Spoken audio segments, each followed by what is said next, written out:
Welcome back to Rifleman 2.0 and kind of like a tabletop discussion here, and we're talking air rifles.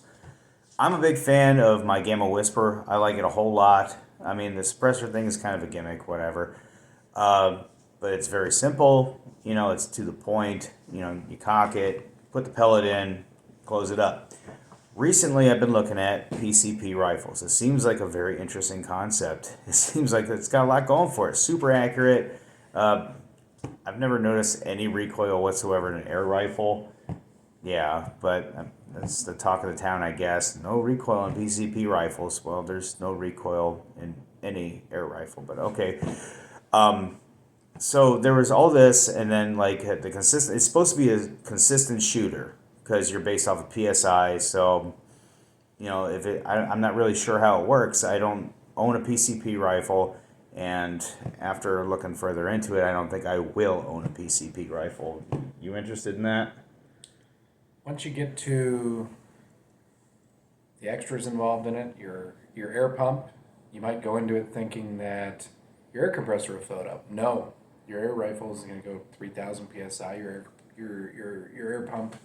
You might go to the store and go, I'm going to buy me an air rifle. I'm going to skip past the air pump with the hand cranking motion on it.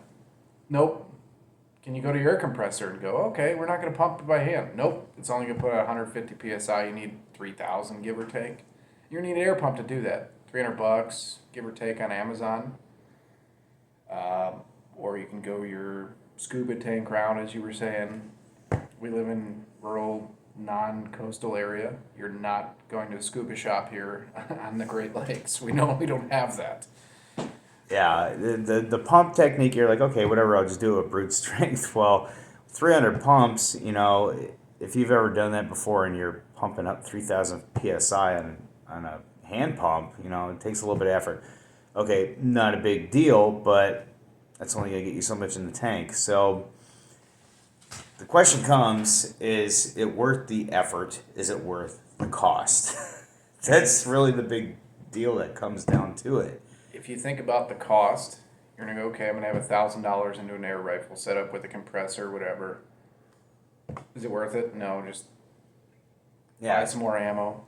Let's say you get like the cheapest PCP rifle in the market. Let's say I don't know, like $230 or something like that, right? And then you gotta spend an additional like $200 on a compressor, and then whatever the fittings are, the seals and all that stuff. You're already invested probably like $600. If you're trying to go cheap, if you're trying to go the cheap route, you're looking like $600, and then you're either pumping for a half hour straight to deal with that, or you have to go jump through all these hoops to get all this extra equipment just to get the tank filled, and then you got to tune the gun and all, whatever. That's fine, but it seems like a whole lot of extra equipment, a whole lot of extra costs, a whole lot of extra effort, as opposed to just getting a brake barrel.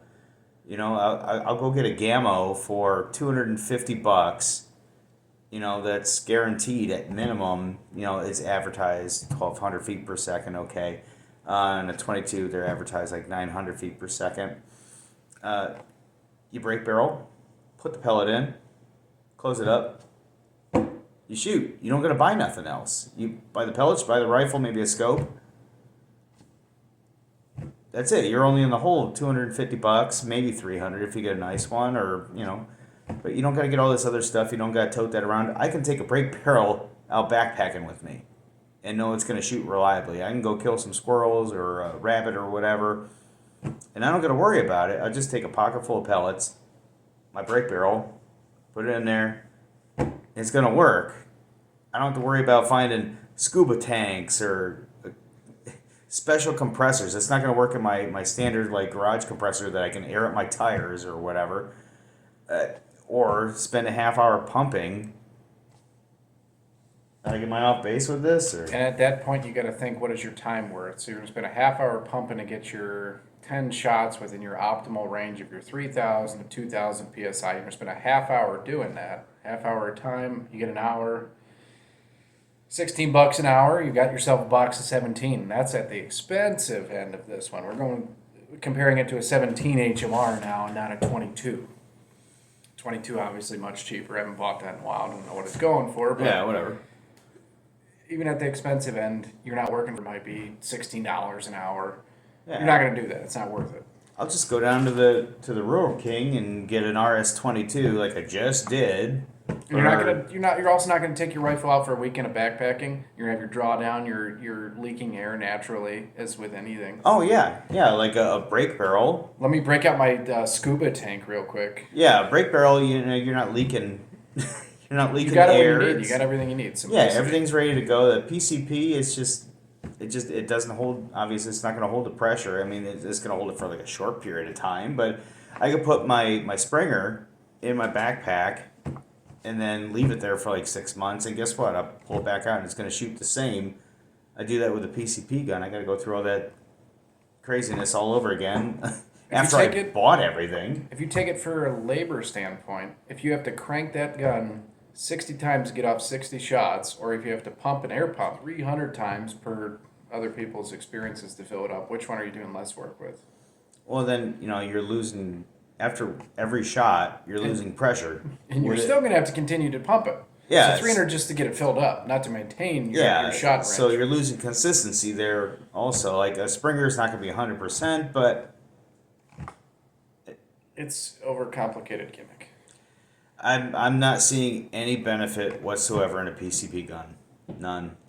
I'm sorry, guys. I know there's some fanboys out there that are going to try to burn my house down because of this, but PCP gun's just not worth it. It's not. No. No, go with the Gamo. Go with a Gamo. Go with a Crossman. Go with anything. Any brake barrel. You can buy one of these nice air rifles, brake barrel, for the cost of just your air pump. Just for the air pump. Minus anything else. Yeah, I mean, you can, if you go buy a PCP rifle today, the cheapest one on the market, say like $230, and then what? How are you gonna fill it? You're gonna sit there and spend a half hour. All right, buddies. Well, even if you just buy the base rifle, you can't even charge the darn thing because you have to buy the $240. What is it? Benjamin pump. Yeah, to get it by the pump. And then it heats up. You got to take a break. Maybe you think you're Mr. Macho. They're going to sit there and pump it until it's full. But no, you have to take a break because it heats up or else it gives you a false air reading, which doesn't actually give you the air. Yeah, you can damage the pump itself. Or just do this. Warp the pipe or... Put it back together and then you're ready to go. Yeah. And it's going to fire every time. Yeah, I mean, a Springer, they heat up if you shoot them rapidly. But how rapidly are you shooting a Springer? When you got that big pack of squirrels. Those hog videos might be a little enticing here, but, you might have the same results from your same brake barrel with the same accuracy, the same round, same rifle. You might be done there. What's the point? Gimmick. I'm not seeing, there's no benefit there. I'm not seeing any benefit whatsoever than, hey, check out my cool pneumatic air rifle. It's, hey, look at this. I think that's the only benefit. You're going to get the same reaction out of a Red Ryder as you will a brake barrel. But you got your PCP gun. It's going to be like, oh, wow, that's pretty cool. Oh, a PCP gun. Wow, this what's is compressed air. And then, you start becoming inconsistent after 10 shots. I think the equivalent of this would be like, let's say you have it's 30-06 round or whatever. You start off at the top, you're completely full in your optimum range. You start taking more powder out, and then you're done. You're like, okay, well, it still has 1,500 PSI, but still you're going to have to crank it up again and fill up the rest of the cartridge to have the same amount of shooting accuracy. So how do you sight in the scope with that? Don't know. Doesn't seem reliable. Feasible. Cost per shot, if that's even a thing in air rifles, it's just... Yeah, I mean, air rifles are super cheap. I mean, it's part of the draw to it. Then you don't get the muzzle report and all that, and that's fine. And then if you suppress it, even better. But most of the draw it's the cost. And you still have, even if you want to go on noise alone, you got all that air escaping, that's going to make some noise. You got the round cracking the sound barrier, that's still happening. Yeah, so do you want simple, reliable, and shootable, or do you want expensive, complicated, after a few shots, not so reliable? At the end of the day, you have to sit there and say, what is the benefit here?